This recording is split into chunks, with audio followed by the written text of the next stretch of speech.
तो वहीं राजस्थान में फर्जी दिव्यांग सर्टिफिकेट से सरकारी नौकरी हासिल करने वाले मामलों की जांच इन दिनों सुर्खियों में है और इस सिलसिले में बीजेपी के ब्यावर से विधायक हैं शंकर सिंह रावत। उनकी बेटी कंचन चौहान पर गंभीर आरोप लगे हैं। कहा यह जा रहा है कि उन्होंने दिव्यांग कोटे से नायब तहसीलदार की नौकरी हासिल की, जबकि वो दिव्यांग है ही नहीं।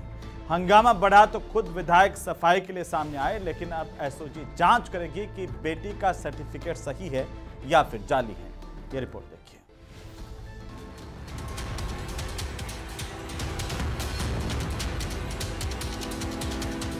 विधायक की बेटी पर फर्जी दिव्यांग सर्टिफिकेट का आरोप। नौकरी के नाम पर बड़ा सवाल, सर्टिफिकेट असली या नकली? एसओजी करेगी जांच। विधायक बोले, मुझे फंसाया जा रहा है।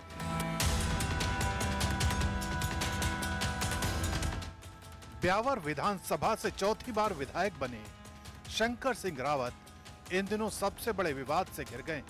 उनकी बेटी कंचन चौहान पर आरोप है कि उन्होंने दिव्यांग होने का फर्जी दावा करके सरकारी नौकरी पाई। कहा जा रहा है कि कंचन ने जाली सर्टिफिकेट बनवाकर दिव्यांग कोटे से नायब तहसीलदार की नौकरी हासिल की। इस मामले में शिकायत राजस्थान लोक सेवा आयोग तक पहुंची। आयोग ने एसओजी को जांच सौंप दी। अब एसओजी पता लगाएगी कि कंचन चौहान सचमुच दिव्यांग हैं या फिर उनका प्रमाण पत्र फर्जी है। ये जो आपके दिव्यांग प्रमाण पत्र है, विकलांग प्रमाण पत्र है, उसको लेकर भी आप जांच कर रहे हैं, तो जांच में कांग्रेस बीजेपी नहीं होना चाहिए।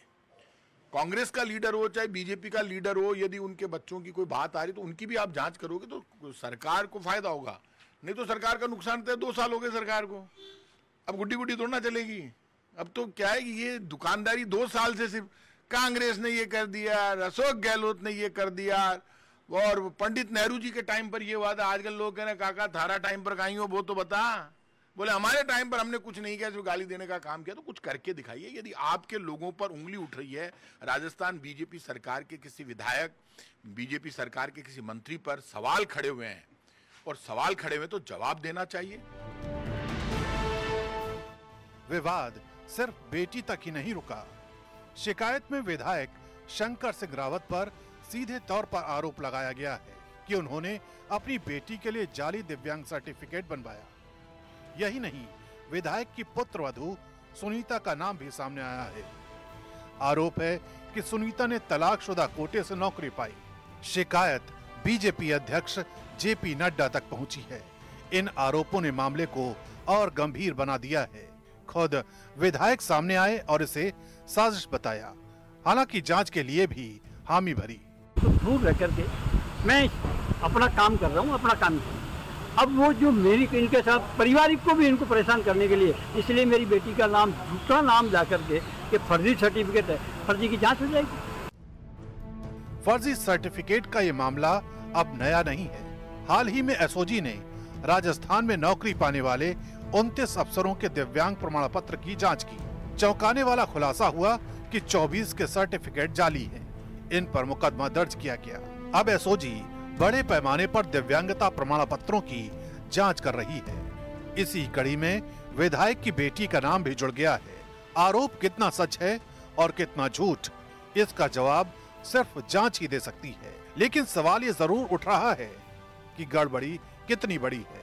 जैसे अब तक हमारे पास 29 लोगों के रिजल्ट्स आ चुके हैं, जिनमें से 24 के बारे में बोर्ड ने कहा है कि पहले जो विकलांगता प्रमाण पत्र इस पे जारी किया गया था वो गलत है और ये विकलांग नहीं है, ये डिफरेंटली एबल्ड नहीं है। जो भी इन्होंने अपना प्रमाण पत्र पहले जारी कराया था वो गलत है, आधारहीन है।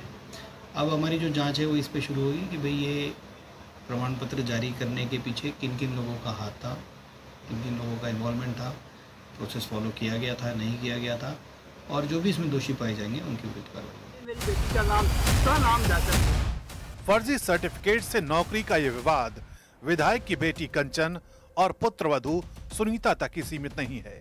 ये पूरा मुद्दा उस सिस्टम पर सवाल खड़े करता है जो ऐसे सर्टिफिकेट जारी करता है।